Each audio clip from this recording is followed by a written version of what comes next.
ఈరోజు మధ్యాహ్నం మేము రైల్వే స్టేషన్కి మా కార్ని వెనకాలని లారీ గుద్దేసింది.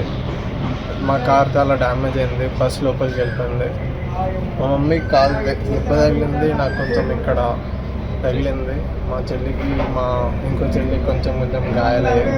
పెద్దగా ఎవరికి ఏం కాదు, కానీ యాక్సిడెంట్ మాత్రం చాలా పెద్దగా అయింది. లారీ వెనకాల నుంచి వచ్చి గుద్దింది, బస్ లోపలికి వెళ్ళిపోయింది. కార్ పెద్దగా ఉండడం వల్ల మిగిలిన, లేకపోతే చాలా పెద్దగా అయింది.